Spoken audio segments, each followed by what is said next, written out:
Welcome. My name is Sasha Moore, and I'm delighted to moderate today's new broker webinar, Best Practice Suggestions for the First 12 Months of Setting Up, on behalf of Trail Homes. This webinar is suited to new to industry brokers and is very much aimed at providing some core insights to make sure that your ducks are in a row. And on that note, we're very much gearing this to established businesses as well, seeking to cross-check that their business is as structurally sound and robust as possible. So as the name suggests, the goal of this webinar is to provide you with some best practice suggestions for the first 12 months of starting up, with the purpose of helping you to start and stay strong. Because how a business is set up, run and managed can significantly impact its future value. So today we're going to cover top tips to establish and maintain a healthy trail book, the pros and cons of different business structures, some really key accounting tips of how to avoid headaches and minimizing tax, and some top marketing tips about how to get your business noticed. Insights will be provided by Nick Young, who is the Managing Director and founder of the leading trail book company, Trail Homes. Welcome, Nick. Good morning, Sasha. Justin Mistoris, who is the Managing Partner of the Melbourne-based accounting and advisory firm, Rees Group. Welcome, Justin. Good morning, Sasha. Good morning, everyone. And me, myself, and I. So I am having a dual role today as being your moderator, but also providing you insights from a marketing perspective, as I am the director and founder of the specialist financial services marketing agency, Create Design and Marketing. So welcome, everyone. We've got a fantastic turnout. We really like to make these events as fluid as possible. And on that note, we encourage you to feed in any questions that you have via the chat function, and we'll address these either at the end of the session in one hit, or if it's really specific to the content that we're discussing at that particular point, I'll feed them into the specific members. So on that note, please also feel free to address your questions to a specific panel member. So let's kick off. So Nick, I'm going to throw to you momentarily. So in terms of how a trail book is set up, what the considerations are, I know, Nick, that it's a very common mistake for brokers to assume that they own their trail book in full. Can you talk us through this? Is that always the case? Thank you, Sasha. It's not always the case, and it probably goes back to the starting point of the agreement that you enter into at the start of your career with an aggregator, and really understanding the legal consequences of that agreement.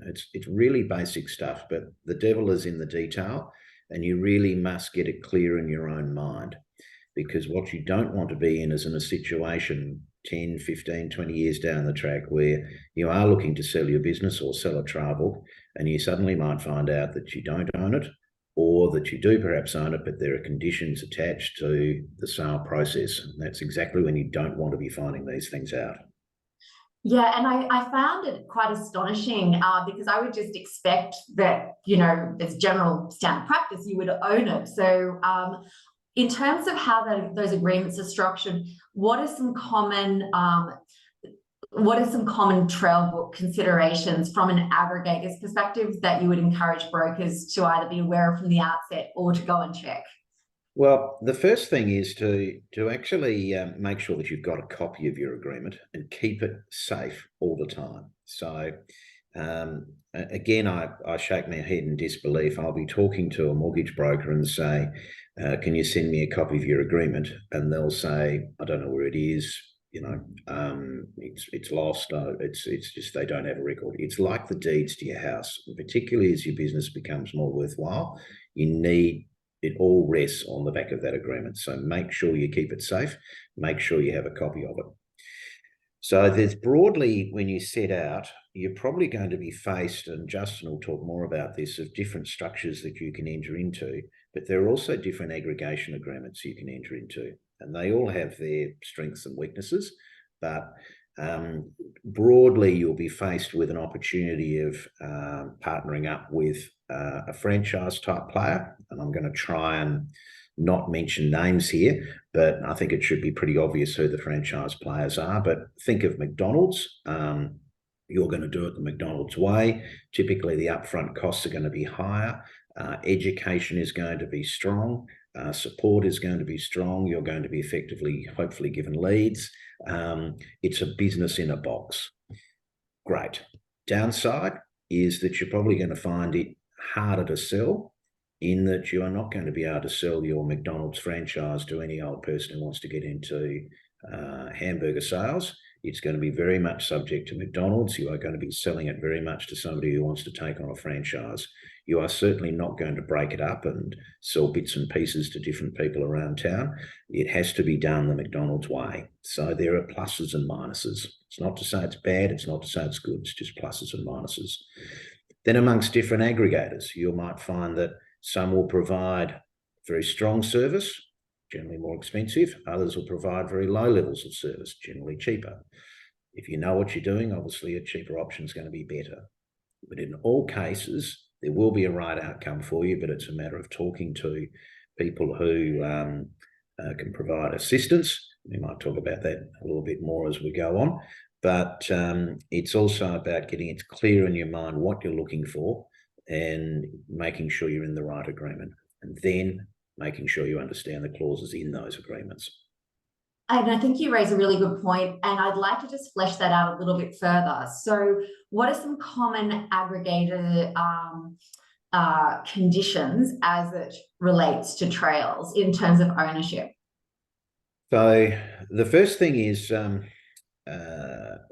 it goes to the termination clause typically. So what happens when you terminate? So, for instance, a common thing might be that your trail commission, they'll pay you at X%, but if you terminate, it will drop to a lower Y%. You need to be really clear about that, because somebody who buys that will be typically only getting entitlement to that lower amount. So you need to be aware of that. It can be a negotiating point. The only time you can really get a chance to negotiate these things is up front at the start. Your chances of renegotiating at the back end are almost zero. No, fair enough. So I think the outtake from that would very much be for everyone who's listening to dig up that agreement.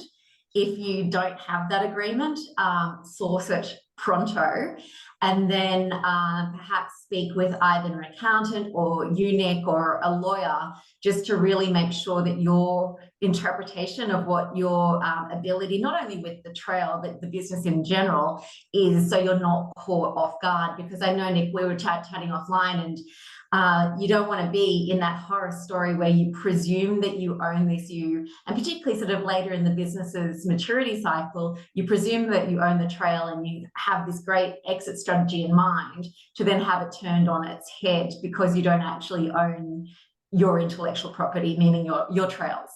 Correct. So on that note, I know that you were full of top tips and sound advice about love, life, and the universe, Nick, but particularly as it relates to trails.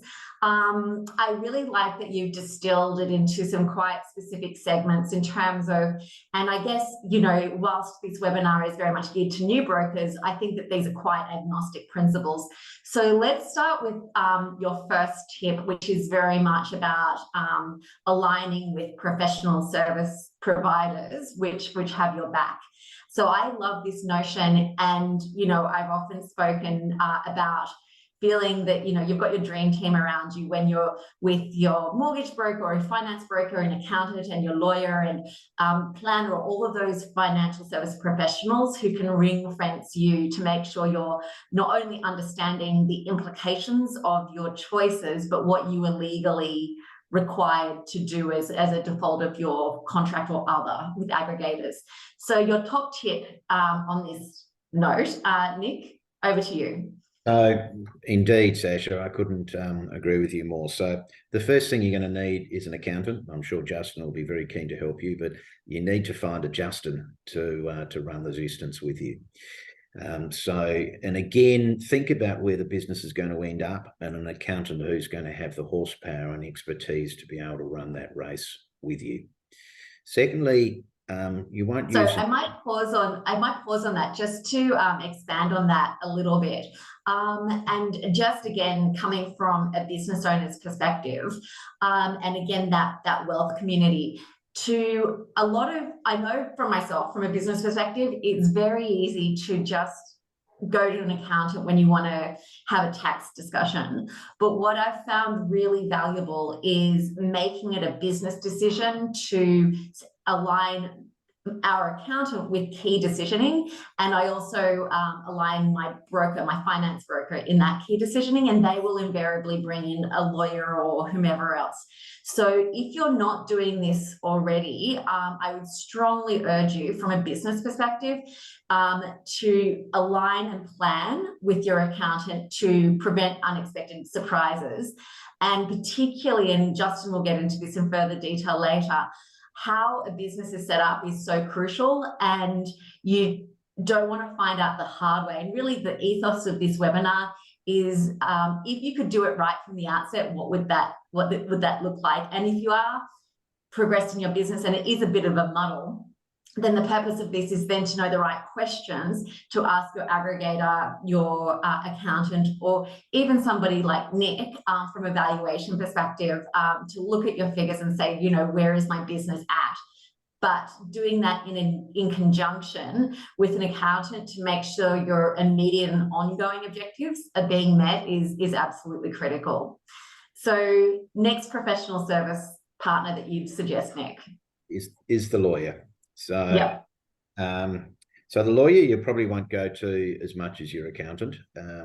You'll probably go to them at the start, but you need to know one, and you need to be able to call on one quickly. So you don't want to be in a situation where suddenly you need a lawyer and you're scratching around asking friends, etc., etc. Make that arrangement before you start, even if it's just to go and have a cup of coffee and say, "Oh, I've got nothing to talk to you today, but I'd just like to know that you're there." Get a lawyer. Then if something big is happening and you don't quite understand something from a legal point of view, talk to them. That's what they're there for. And I think to that point, and again, as a business owner, it's very easy to think, oh my God, a lawyer's just going to cost so much money, and therefore bypass that investment. But again, from my personal perspective, I would far prefer to pay a few $100 or perhaps even a few grand to preempt the situation or to put my business on the front foot then, and as you say, Nick, to know someone in advance that if something did occur, then you've got that person already sorted. The other thing I'd also suggest with that, if you don't have a lawyer in your network, the quickest way to source one is through your accountant as well. And I actually really like working with our accountants' lawyers because they're a tight knit. And then it also takes me out of the equation as much as possible, which again, from a business perspective, is very helpful. Couldn't agree with that more, Sasha. Having the two of them work closely together and being able to chat to each other is a major strength. It's one of those classic situations of the sum of the whole is greater than the parts if you can get them working nicely together.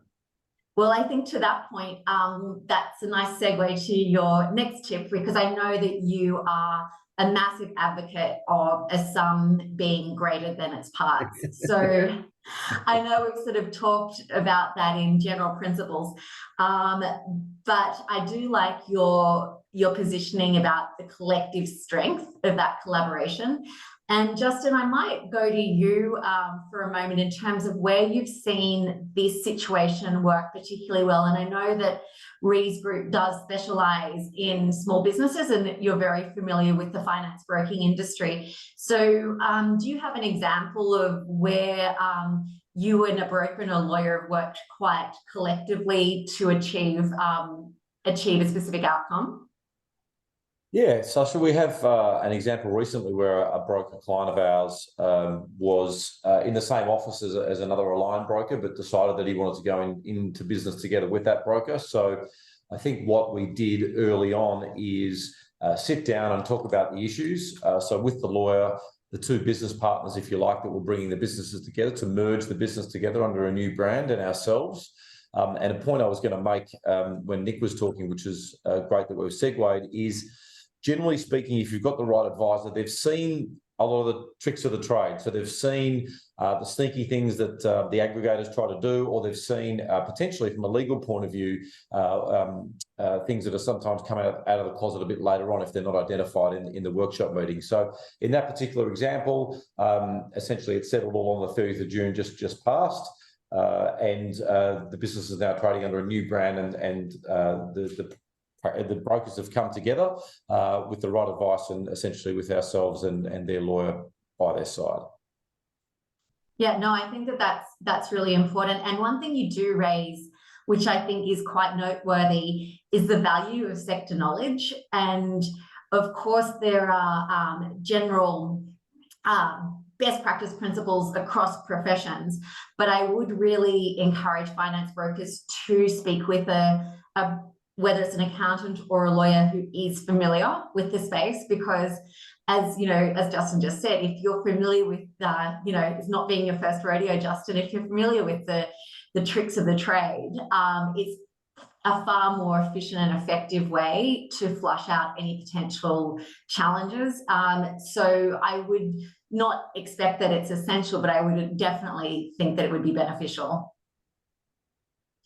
So moving back to you, Nick, in terms of your last tip, I know that you are a big advocate about the devil being in the detail, and I know we've spoken a little bit about that as it relates to aggregator agreements. But in terms of your advice, moving on from that or expanding on that point a little bit further.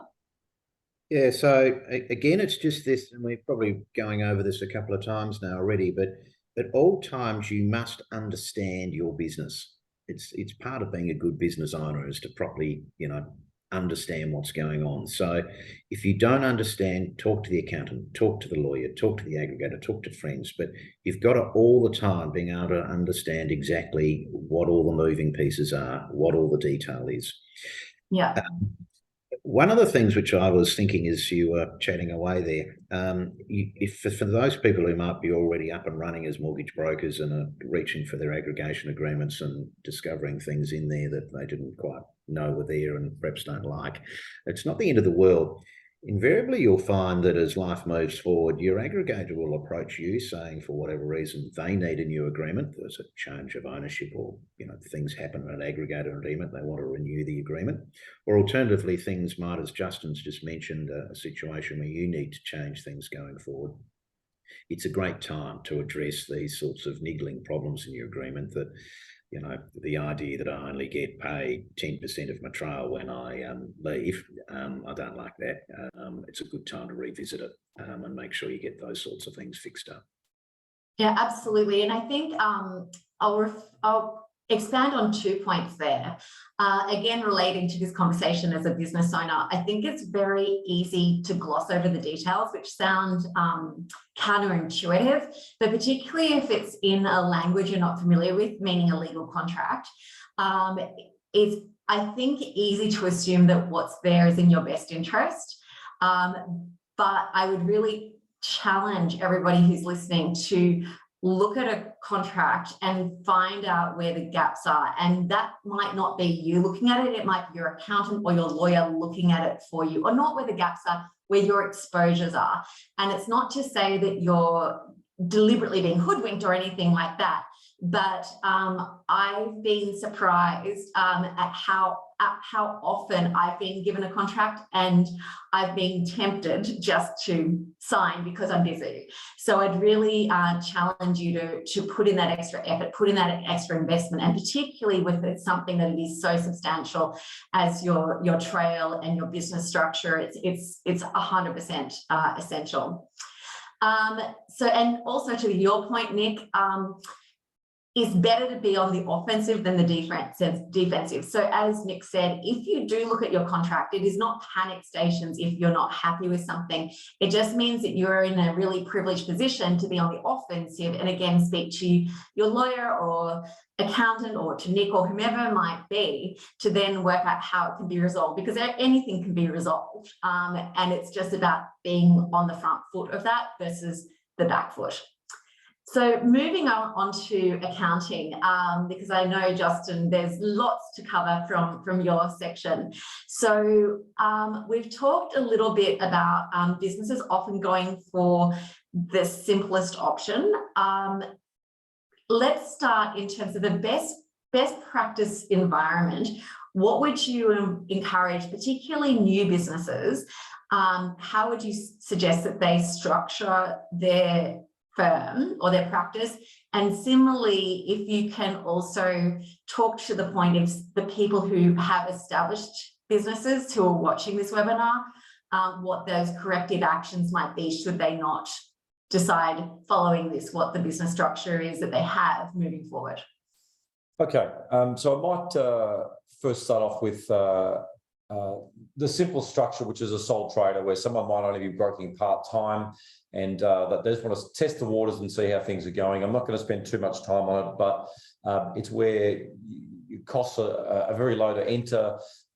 Becoming a broker, register an ABN, obviously sign up with an aggregator and off you go. Whilst it seems attractive initially, there is some tax implications by doing that, and also too from an asset protection point of view, anything you own personally is then basically exposed to the business. So it would be a rare occasion that your advisor or accountant would suggest a sole trader to start a business as a broker, but I just wanted to mention that potentially as one. You asked Sasha, where the majority of businesses and best practices placed when it comes to brokers and establishing a business, and that is setting up a proprietary limited company. So basically a independent structure that is a separate legal entity from you as a person, or you as a director of that potential business. And I'll talk about shareholding of that entity in the future. And basically some pros of that is it's a tax effective structure which pays tax currently at 25%. So income less costs, you're paying tax at 25% on an annual basis after you lodge your returns. And it's a pretty easy structure to run. Another positive is asset protection. So your assets personally are protected from the operation of a company. You have directors' obligations and you're liable for employee entitlements, all those sorts of things, but it is a very clean structure to establish. One of the only sort of maybe cons or issues to understand about a company is that when it comes to the exit of your business or the sale of your book or your practice as such, you need to understand what the potential tax implications of that are. Sometimes if you're selling a company structure, it doesn't necessarily mean that you're going to avail yourself to small business concessions and other concessions that are available potentially for trusts and others. So that's a company structure. The third type of structure. Sorry, again, Justin, can I just jump in just for 1 second? And Nick, I know that you've got a perception of this as well. I think from a business owner's perspective, it's very easy when you're dipping a toe in, as Justin said, testing the waters, to start out as a sole trader. But then, and you know, I've also gone through this journey, even though I'm not a broker. You start as a sole trader, but then you get into business, and then it starts to become messy because it hasn't been set up correctly from the outset. So what would, and I know, again, Nick, from an aggregator's perspective, there is a bit of a movement away from being a sole trader. So can you explain just more from that perspective why the industry is more suggesting that brokers from the outset move to that P2I Ltd that Justin was just detailing? Yeah, there's two things that are at play here, Sasha. One is many aggregators will look at a sole trader and go, well, you're a bit of an amateur, you're not really serious. They want to see you in a company structure. It's a sign that, yes, this person actually wants to build a real business, as opposed to they're going to be a bit of a part-time mortgage broker. It's a bit like having a Gmail address, you know, nickyoung@gmail. It's not really a good business look. You need to be Nick Young at, you know, Nick Young Mortgages. It just has that professional ring to it. And it's also that entry point mindset, I think. And I think the big, like from a psychological perspective, independently of the tax and so on and so forth, you know, if you start out as a business and it is P2I Ltd, and it's not to say that sole trading doesn't have its place. But I think in our profession, the P2I Ltd does give you the structure for growth as well as I think from a mental perspective, there is something that is more substantial associated with a company, and it is a signal to both your clients and your aggregators that you're taking the business seriously. Exactly. The other major theme is a nasty development, and it's to do with the fact of whether you're an employee of the aggregator or not. Now, I'm sure that the brokers and the aggregators would be the first to say, no, I'm not an employee. But unfortunately, the New South Wales state government is starting to take a different view of this sort of thing. And in particular, there's a court case going on at the moment with regards to the New South Wales State Revenue Office taking one of the major aggregators to court. They believe payroll tax that should have been paid on certain broker payments that have gone out over the years. Now, if they win, it's going to be a very damaging thing to the industry as we grapple with it. It has huge implications. But going back to the premise of your question, Sasha, the more that you make yourself look like a business, obviously, the less you look like an employee. So it gives you that sort of protection that you're not going to suddenly wake up someday and find yourself potentially being classed as an employee when you're not. Yeah, and I think to that point, and as Justin suggested, it is a much safer.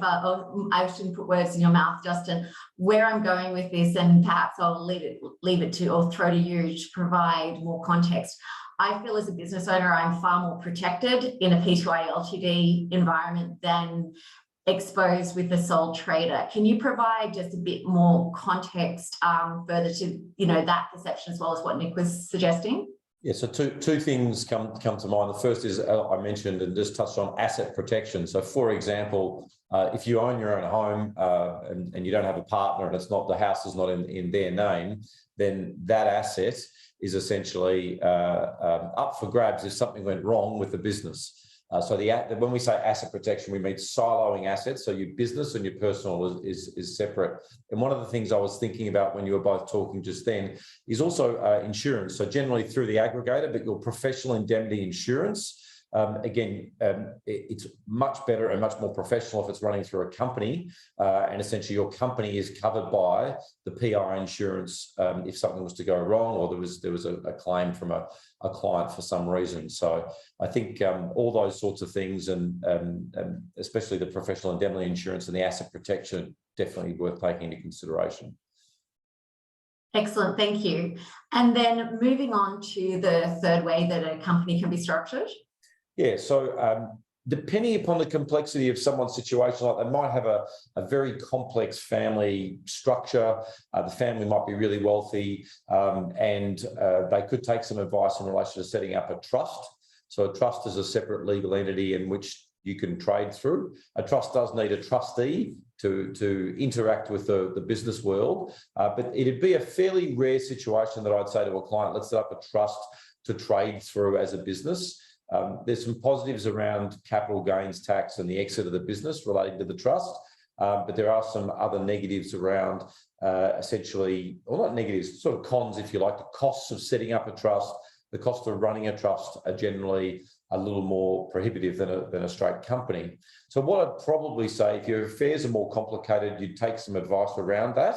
But a common structure that we often set up for brokers is they'll run their business through a proprietary limited company, and that company may be owned by a family trust or a discretionary trust, which the business or the shares in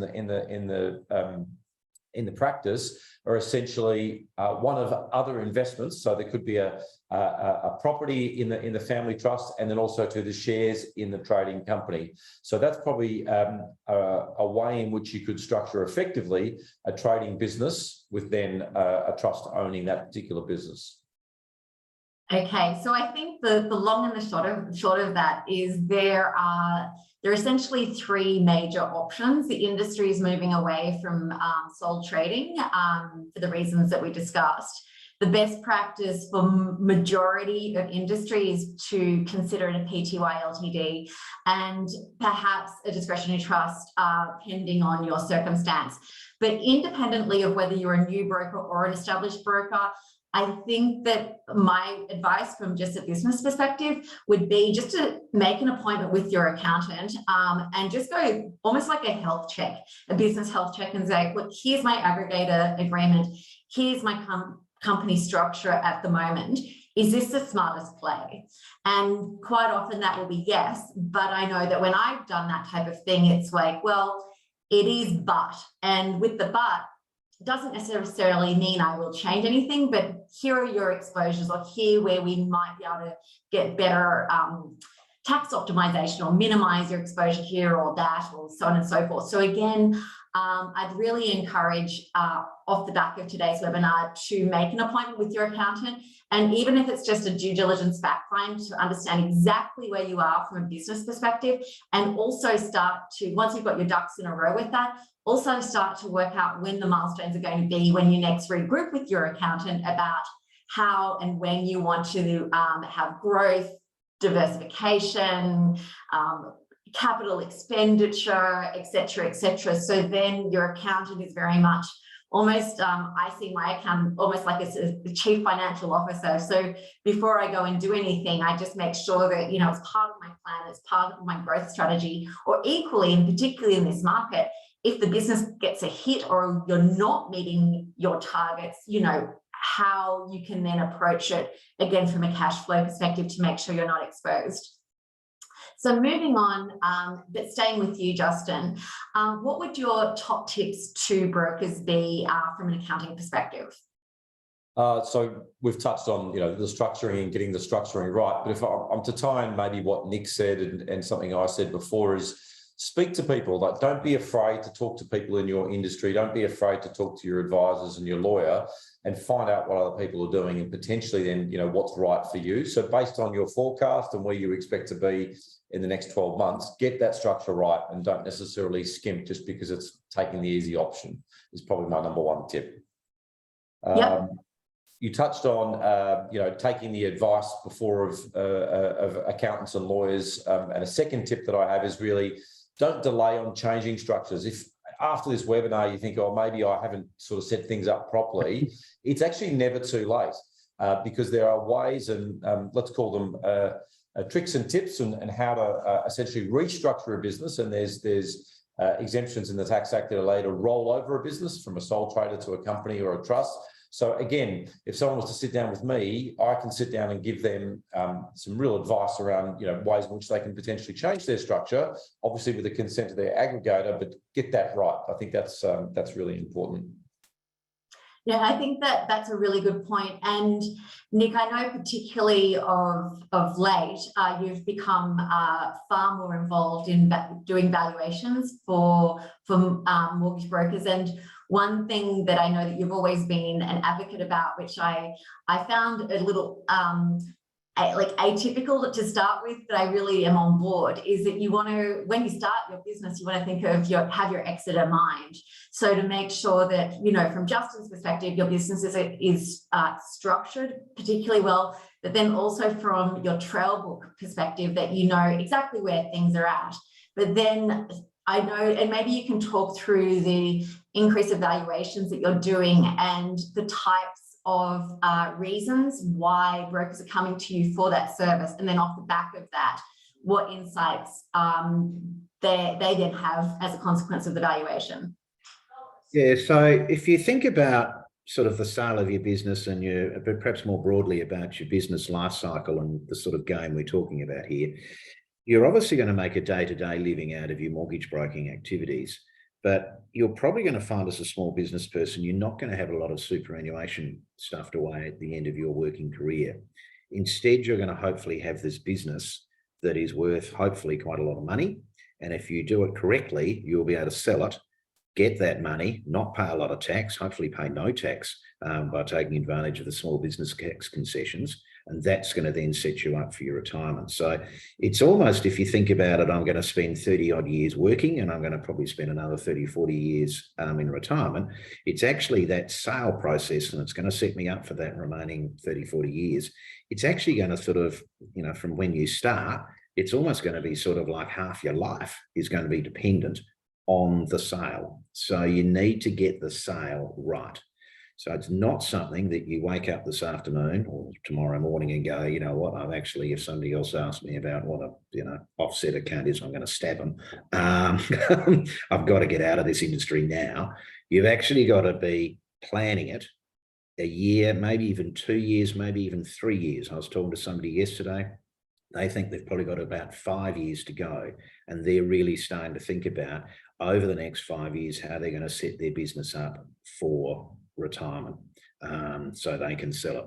And we can then potentially at that point, yes, do evaluation, and we can go through where the weaknesses are in their businesses, where the strengths are, but particularly focusing on the weaknesses and get them in a position over the next few years. And often it does take years to really get the business humming and in the most saleable form it can possibly be. And I think to that point, one thing that we've talked about offline is the 3 stages of a business life cycle. And it doesn't really matter whether this is a marketing company or a broker or other, but it's a business in a growth phase. So for the newer brokers, your business would be in a growth phase, and you know, you're enthusiastic and you're taking on more business and you're rocking the world. Then once you get into a consolidation phase, it's maturing and things are tracking along nicely, and it will ride out for X period of time. And then it will start to go into the decline stage, which is what Nick was talking about. If I have one more person ask me this question, I will either kill them or myself. So that might start to give you suggestions that, you know, you're not just having a bad day, but that might be your mindset.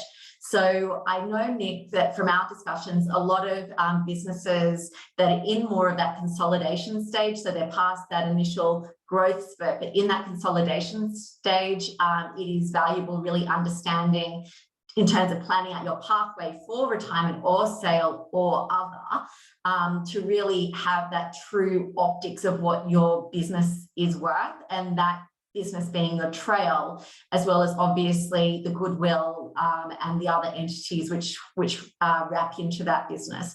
So I think the point of this is at any point of your business to make sure you just have complete clarity from engaging with respective experts, to make sure that it's not the situation where you think your house is worth $5 million and in fact it's worth $500,000.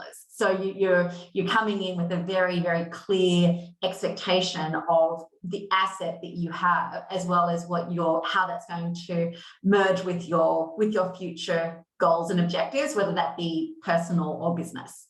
But Justin, I am conscious that we've hijacked your tips, so I will go back to you. So what would be some of your other tips in terms of brokers and accounting? Yeah, so maybe just linking to the discussion we had, it was sort of a tip that I had down at the end of my list, but essentially Nick mentioned starting with the end in mind. So, you know, obviously your accountant and your lawyer are going to become your best business friends because you're going to be talking to them a lot. But by starting with the end in mind, an example of a brokerage that essentially there were 3 partners in it, and 2 of the partners sold to one of them. Again, it happened around the end of the financial year. Because the structure was correctly set up, we were able to exit one of the partners because of his age, essentially tax-free, so paid no capital gains tax, because he was able to roll his funds into superannuation under what's called a retirement exemption when you sell a business.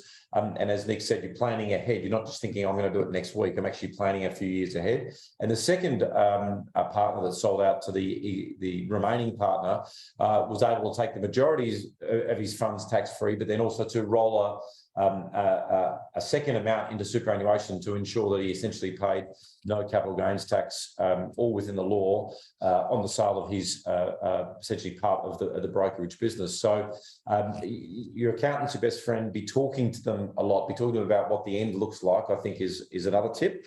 And maybe a final tip that I'll sort of bring in together, which is identifying what your revenue is going to be, not just this year, but potentially next year as well.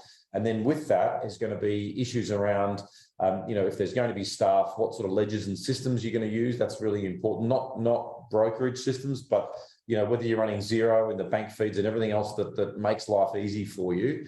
And then by doing that, and be forecasting ahead, that's going to enable you to identify any sort of speed humps you might have or structural issues, like we said before, about whether your structure is going to be appropriate for you and your future in the business. And you also just prompted me to think of, I had a very interesting discussion with a very established finance broker, and he moved from residential very deliberately into commercial a few years ago, and he's really been very staged about his business growth. And I always find it really inspiring to speak with him, because he's from my end, he's done it all the right way. So he has a really clear understanding of his aggregation commitments. He works in collaboration with his accountant all the time. And with the accountant, they actually work out growth trajectory plans. And his perspective is that he brings in employees first and then has the work to match. And I found that really interesting, because I think I would assume that a lot of the time you'd have the work and then you'd bring someone in. But from his perspective, it's the opposite way that he likes to do it, because if you've got too much work, you're not servicing it, and then you make bad hires and so on and so forth. So Justin, in your experience, have you done sort of that growth planning or growth staging with the broking market that much? Yeah, so forecasting before, as we were saying, and then you may have a relationship with your advisor where you're actually meeting with them quarterly. So you're actually tracking your budget to actual quarterly. And if you have the right funding behind you, then you can actually, like your friend that you mentioned before, you can actually be putting the staff on to service the existing clients and then the growth that you're going to have. So the majority of our clients, we're meeting with quarterly for a quarterly catch-up. 2 of those quarters are looking at sort of what the annual previous forecast was, and then one of them's a tax planning forecast as well. So again, once you start talking to your accountant a little bit more, not just about tax, but the planning and the forward bit, you'll find you'll get a lot more value out of their services with you. Absolutely. And I would like to also touch on my observation about the evolution of the accounting industry.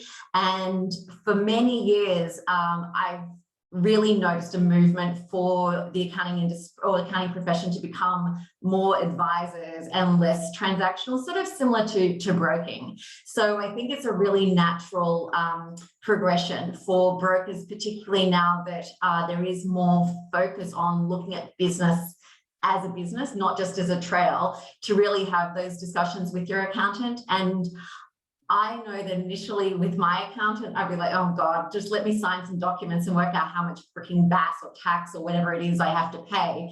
But then once the conversations morph to how can I minimize tax, how can I structure growth, et cetera, those conversations, as Justin was saying, have become much more advisory, and I value them really substantially. And they do definitely keep the business accountable to the growth metrics, because the numbers don't lie. So thank you. Sorry, Justin, you were going to say something? Yeah. So just to what you said before, Sasha, you got to look at your accountant as not as your tax person, but almost like your part-time CFO. So 100%. You can't afford a CFO full-time. So therefore use them. I call this business handholders. So use them to actually handhold the finance function of your business and actually ask them, ask for the advice. It's good to be proactive. Indeed. So as much as I obviously value your insights, Justin, I am going to challenge you on one of them, which is an accountant is a broker's best friend, but I'm going to say a marketer is. But no, in real terms, I think, no, you might just trump us. But what we are going to do is go into some of my suggestions as a financial services marketer. And also, so just by way of background, we specialize in predominantly alternative finance. So the lenders that sit below the banks. And I find it a really, really interesting section to be working in. And I particularly like working with brokers. And the reason I like working with brokers is brokers are they're very switched on. you have to be on your game.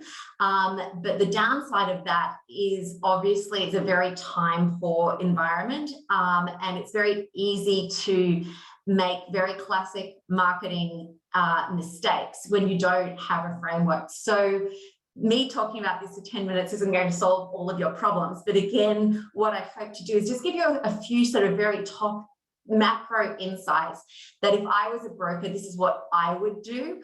And for the majority of brokers, marketing is something that you're going to be doing personally, or somebody within your immediate network is going to handle. So my very strong suggestion with that is to just do a very containable small portion well. So for instance, if you are naturally into social media, you just really focus your effort on that. If you naturally like to be out, and hustle and extend your referral networks and meet with accountants or be in the community, do that. So I think with marketing, it's very easy to feel very overwhelmed because it is so broad.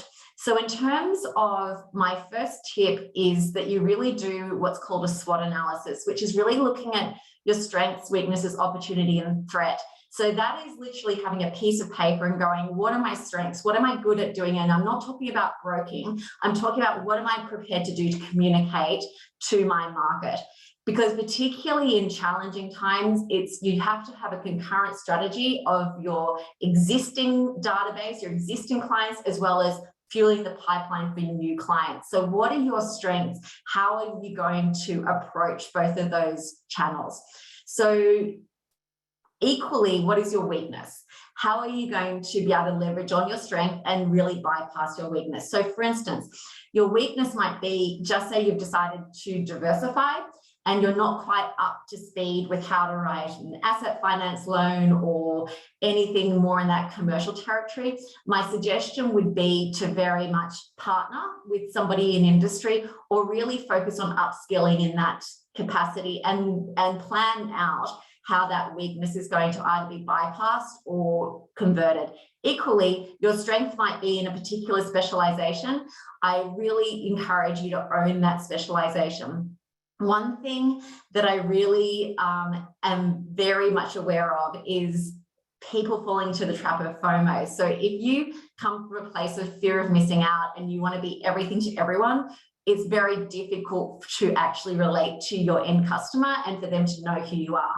So I very much encourage industry to focus on a niche. So that might be commercial lending, it might be specialist, it might be non-bank lending, it might be SMSF lending. So if you become known within your network as the core SMSF lender, for argument's sake, it doesn't mean that you don't do resi, it doesn't mean you don't do commercial or other, but it means that if somebody's going to try and find you, it's very easy to understand where you fit in the zoo.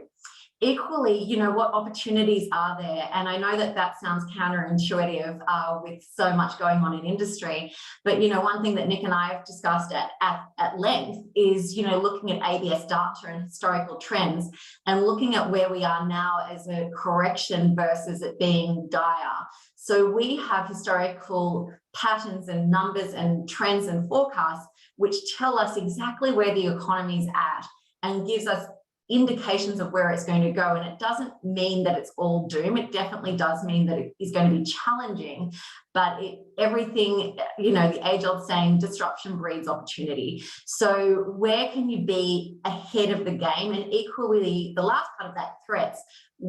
How do you balance that opportunity and that threat? So if you know the fixed cliff is coming for end of fixed terms, then be on the front foot with that. So I really, again, encourage you, say on that example, to drill down into your database and be proactive with the borrowers who are going to be in that environment and do that well in advance. Equally, look at your borrowers who are in distress and work out a plan before they are in crisis. And conversely, to really use that to fuel your pipeline. So for instance, just say you have discovered a business or a personal borrower, you've been able to rectify the situation, make sure you tell your network about that. You don't have to give all the details and the ins and outs, but nothing breeds trust more than proof of concept, meaning that if you're able to say, this is how I helped our customer, and this was the response, then naturally people are going to start to come to you more. The other thing I really suggest that you do is to tap into community groups. So this is, all around Australia, there are typically Facebook groups of, Randwick living, Mossman living, whatever they are, and very much be present in those communities. So there's a lot of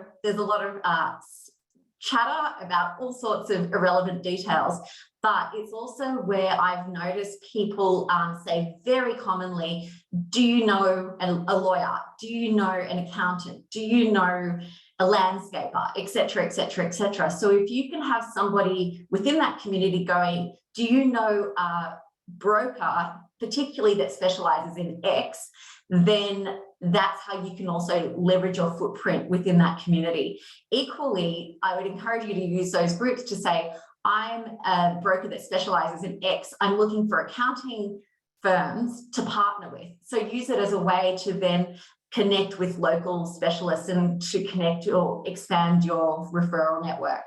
So again, coming back to your strengths, really being honest about what you do well, where the majority of your business is coming, where you really shine, looking at your weaknesses, again, to either upskill or partner, so that's addressed.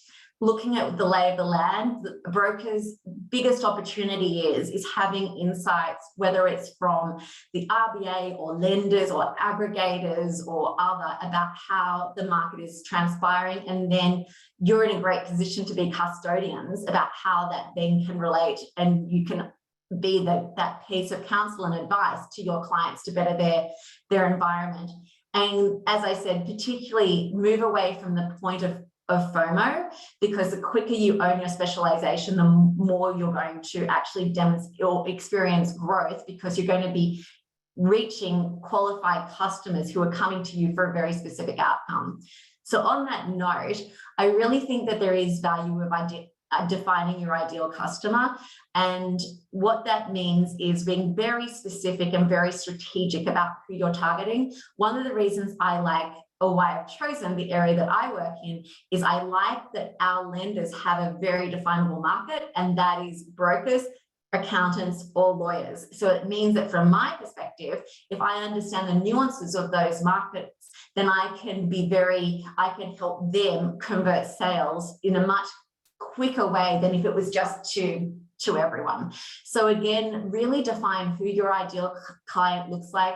I would again very much encourage you to be local with that, really own the geographic space that you're in, as well as the discipline that you come from. I know a lot of brokers shy away from having their contact details on their website because they don't want to seem too small or so forth, but I very much encourage that you do that, because it means if somebody types in a search of broker Geelong, you're going to come up much quicker in that search than somebody else.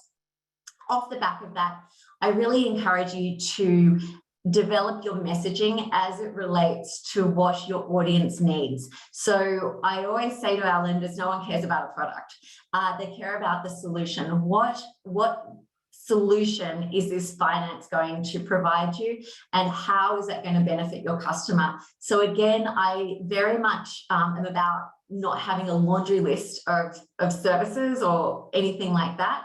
It's about how can you provide a solution to a business's need. So Justin, I know that you've got a note on that. So just to one of your points before, so from a marketing point of view and like a real life example, you mentioned about where we are at the moment in the interest rate cycle and the doom and gloom. It's actually not. It's actually right now as a broker is opportunity. It's the work that you're doing now that's going to affect your income for next year and the year after. We put a little blog post out just a couple of weeks ago about, I'm old enough now, the message was, I'm old enough now to know when it turns relatively fast. So at the moment, we're coming to the top of an interest rate cycle. There will be some stimulus next year by the way of potential interest rate cuts, or at least some forecasting around that. So now's when you should be doing work with your clients to be getting them ready for next year, because it's actually not doom and gloom. The worst is probably behind us. So we need to look at what they call a soft landing, where they're going to stimulate the economy, which is just opportunity for brokers. And I think that's a really good point. And Nick, what would your thoughts be in terms of where we're at with the cycle? I think I'm inclined to agree with Justin. We've still got a little bit of distance to go down the road before we find out whether it is going to be a soft landing or not. But I'm more inclined to think it is. I looked at Matt Common's statements from the Commonwealth Bank a couple of weeks ago, a week ago, and he certainly seems to be planning on a soft landing. The economy does seem to be patchy. Some areas of it are doing fine. Others really have got the handbrake on. So, again, there's clients out there, there's activity. The numbers across the country are actually quite okay. They're not bad, they're not good, but they're okay. So there's opportunity, and I think we're going to get through this okay. Yeah, I agree. And I think that it is easy to look at instability and disruption as catastrophic. And by no means do I personally think that we're in a catastrophic state. I think it's a very difficult, it's a very challenging state. But, I think as businesses, as an industry, and, just in general economic terms, we've ridden through a lot of adversity. This is a challenging time, but particularly, from a diversification perspective, obviously there are responses that we can take in advance for particularly resi brokers, but then from the commercial side, right now business is booming, particularly in the private lending space.